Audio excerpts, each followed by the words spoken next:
the inputs from what are the most sustainable forms that we have. And I'll point out a distraction for that in just a moment. Ultimately, that means that the energy systems that will power all of us sustainably into the future are likely to be some combination of renewable energy, such as geothermal, such as wind, to the extent that it can be captured and delivered to the point where it's used, some natural gas that will, in effect, provide energy into the electric system and power some of our transportation needs, and nuclear energy. May not be popular in a lot of circles, but ultimately, if we're going to maintain some sort of carbon balance, it's got to be in the mix. So, what's coming, I suspect, is a revolution rather than an evolution in energy forms. Let's just review where we came in terms of our current energy. We started out with pretty low density supplies, wood, moved up to hydro energy. We can harness not hydroelectric, but hydromechanical power. We moved to coal, then on to natural gas, and ultimately we've gotten out into nuclear power to be able to run our electric system. And we have, in addition, a good deal of renewable energy available to us. On the transportation side, we've been able to harness petroleum products, hydrocarbons in form of gasoline, ultimately natural gas, and now we're converging towards an electric market. So there is a long-term convergence toward electricity as being the core fuel in all of our systems. So let me just pause and say the digression here is to think about what the upsetting condition will be. A lot of people are touting unconventional natural gas as that solution. And I will simply say I respect that a great deal. There's lots of questions that we have to ask about whether or not unconventional natural gas is a sustainable fuel, whether we can get it without doing more damage in the end than we get benefits from.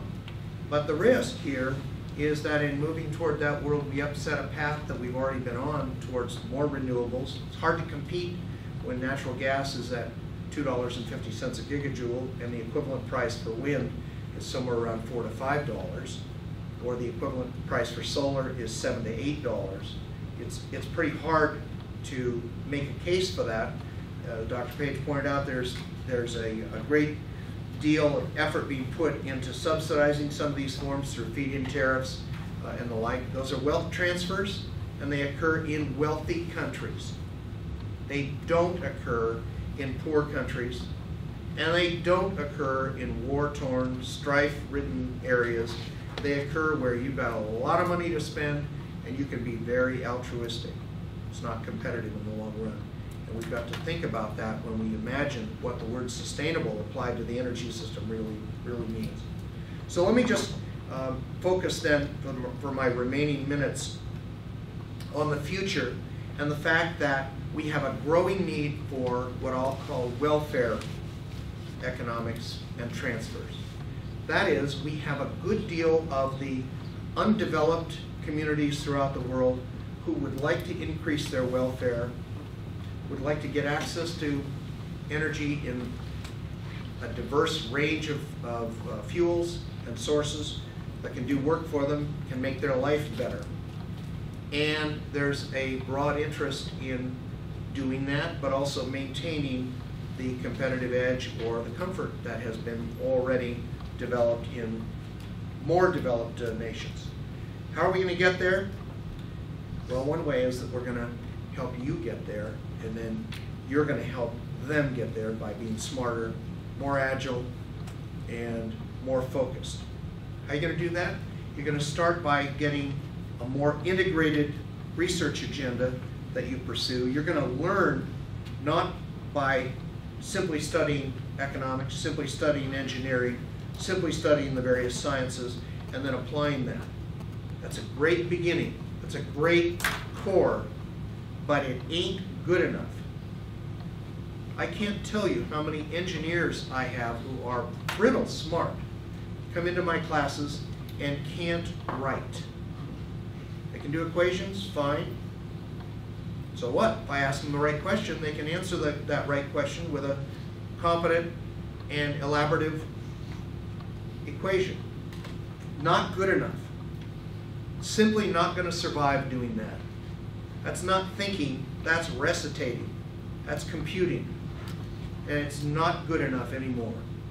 You've got to be able to think, you've got to be able to integrate what we know about engineering solutions, and you've got to be able to integrate what we know about costs and benefits that are calculated through our economic tools, and be able to show how they can be used to make better decisions.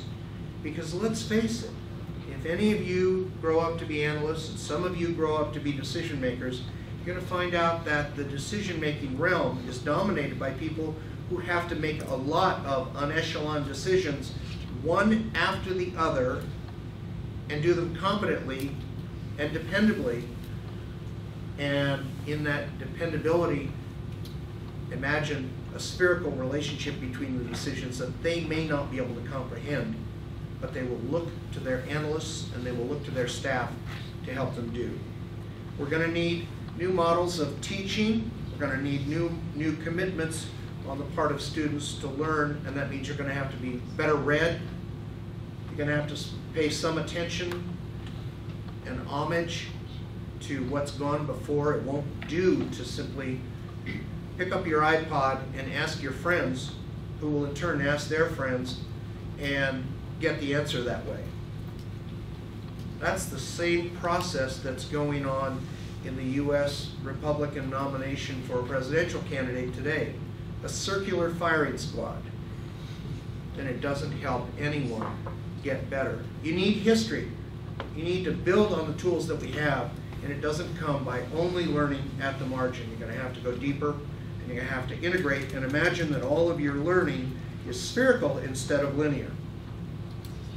We're going to have to understand the investment world more thoroughly. Everything in the energy world, as I started out saying, is very cost intensive.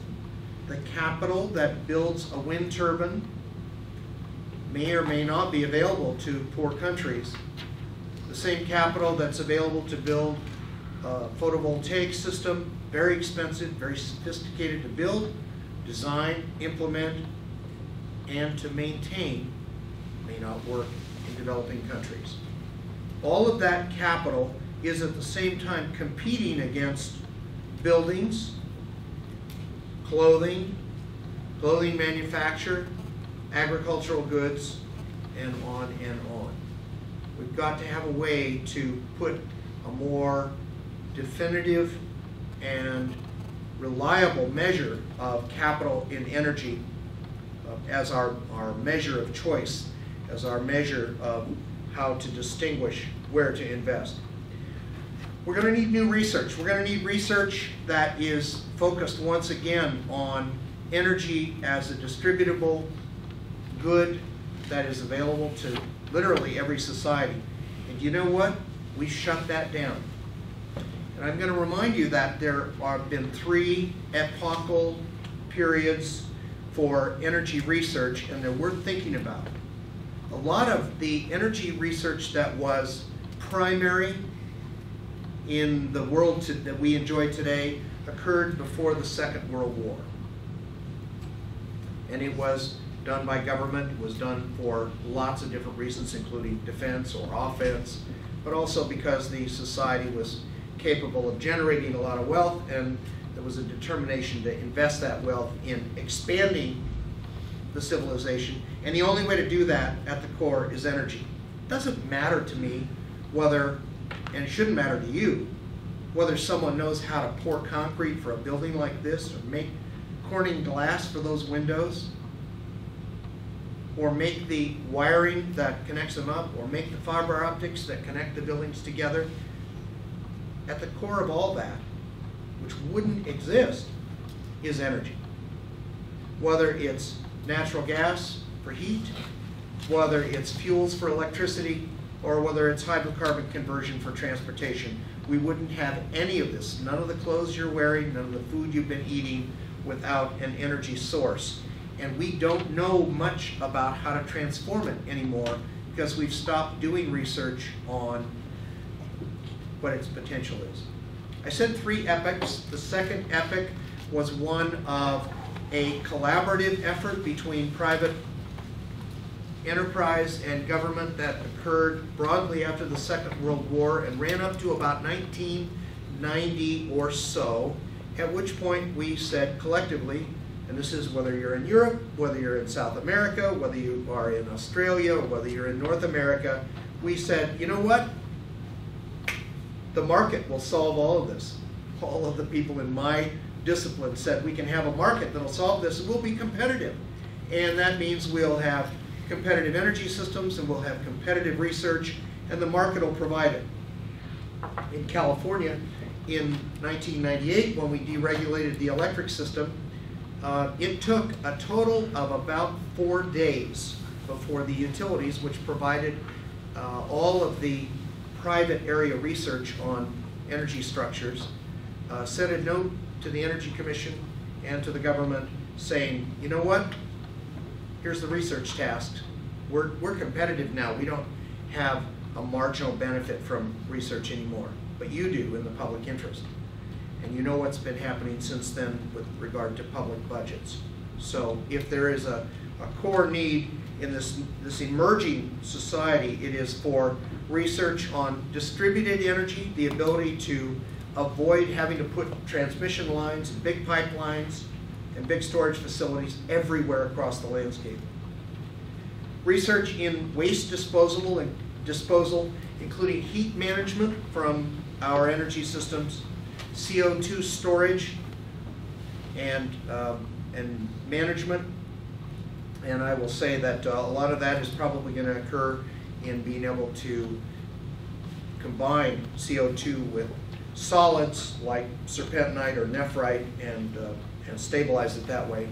And new research into technology.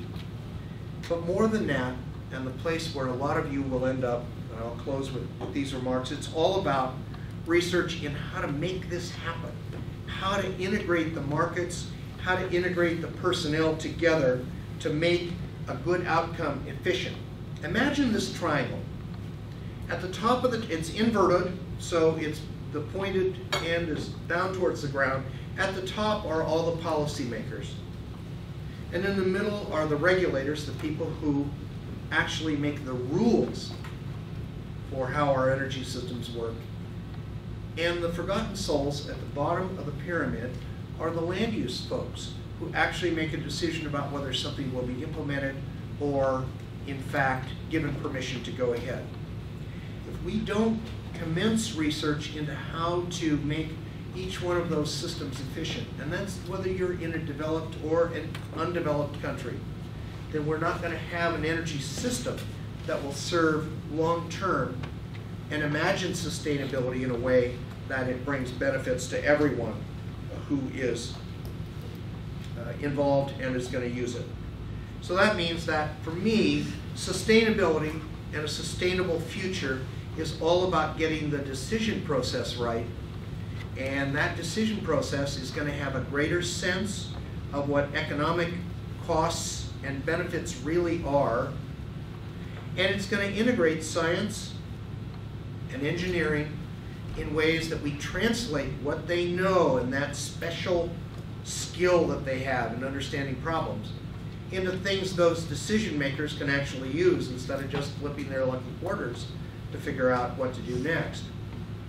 And most important, it's going to be you and the education system and how to transfer that knowledge into a way that gives you not just dollars and cents, but a sense of value that you apply in terms of investments, conservation, and long-term values, understanding this relationship of the conservation of our natural capital, and how to make reasonable decisions that you can repeat over time because you in fact have conserved those natural capital resources. So that's my view on how to get there. It's all about sustainable development, it's all about energy, can't escape it. That's all about markets. You have to have those in one form or another. But in the end, it's all about education.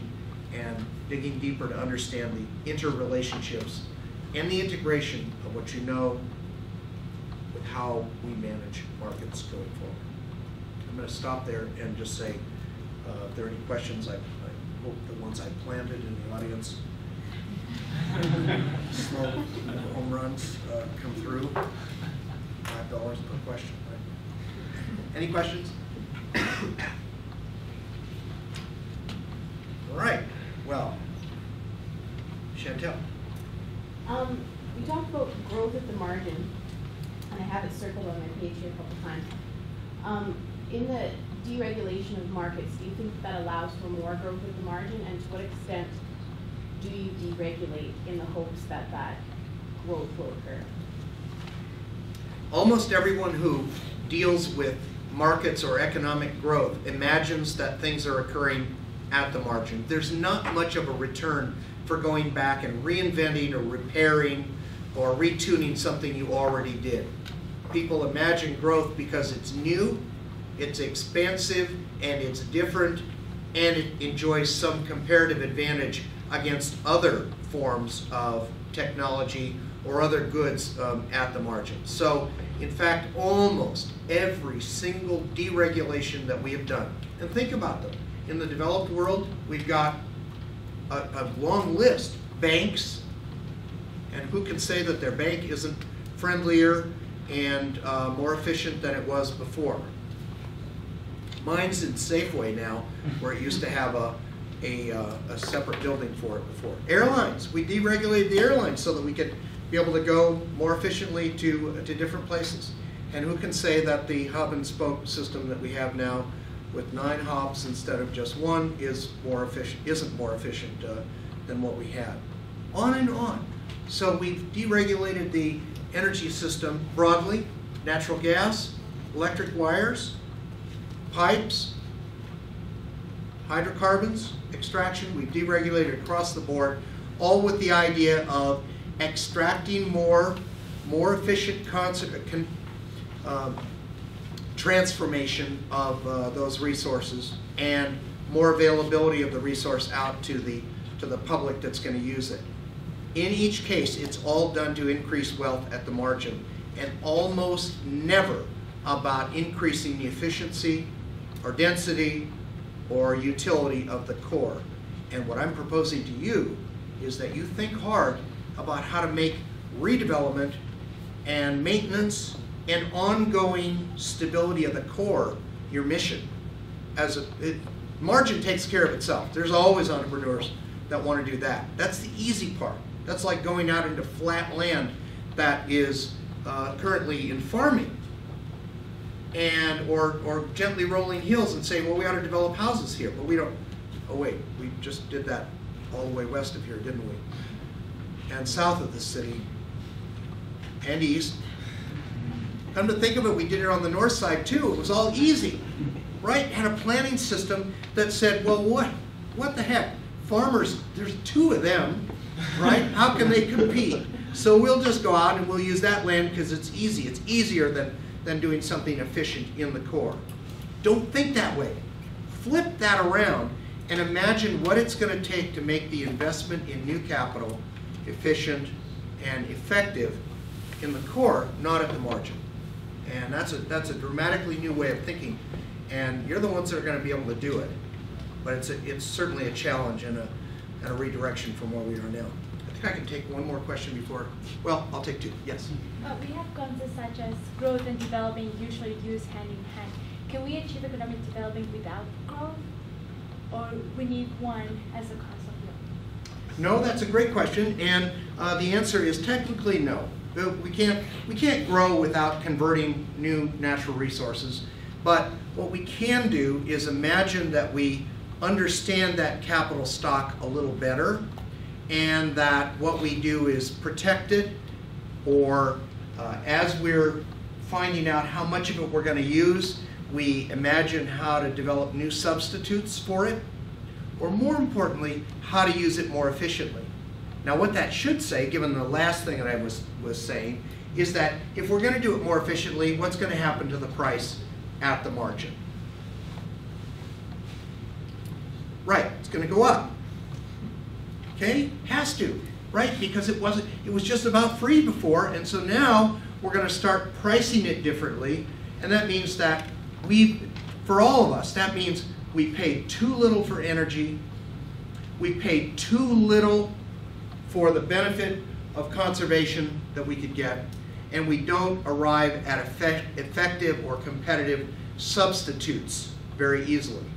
You can transform that, and that's all in prices. Who knows how much they pay on a kilowatt hour basis for their electricity during the middle of the day? I don't. I used to sit at home all day and watch the meter go by. It's like in graduate school when you go to the laundromat and everybody's sitting in front of the dryer going, watching things go around. But no one does that, right? You don't know what the price of energy is. And so that should tell us that, in general, we don't price things very well. And if we don't, and we continue to do that over the long term, it'll always be easier to go to the margin instead of the core. It'll always be easier to, as Ricardo, the famous economist, said, to extensify instead of intensify. And your mission is to figure out how to turn that around and make it profitable, make it attractive from a policy standpoint and from a business standpoint. So one more. Yeah. Sorry. I have another question about the regulations. At an international level, can you speak to the importance of kind of unifying regulations between states and within regions? Yeah, there's no question that on an international basis, we need a better rule set, and we need to understand a lot more about what each country's values are and how they, in effect, are priced. Right now, a lot of the economy of, say, some big nation that's energy rich or mineral rich is based on exports. One might come to mind to you. And so that's a good thing, right? Keeps the economy going. But that means somebody else is importing, and in the sense that they're importing, they may or may not be utilizing their own natural capital to the extent that it's efficient. And part of that is because the rule set literally creates value for doing it the easy way, that is just picking things up, milling them down, digging them up, converting them into liquids and moving them out into an export market. We don't build up our natural core. We probably won't get to the point where we're more efficient until we've got what I'll call meta-regional rule sets that say we can have a standard for valuing our goods or our consumption, and probably the right place to start is with some sort of carbon rules or carbon intensity rules. So let me give you one example just to ponder, something I've been working on with some colleagues down in Mexico City, and it's this. You all know that out of a lot of power plants, and we have a lot of them around the world, one of the waste products is soot, carbon black. So it's residue that didn't burn completely, gets into the air, and it's a horrible thing, right? It screws up the paint job on your car when it falls on. Well, it also gets in your lungs, and it also coats things so that the surface albedo is changed for plants, and on and on. It's a bad thing. If we could control it, that would be probably a better thing. But it costs a lot of money to capture that and do something with it.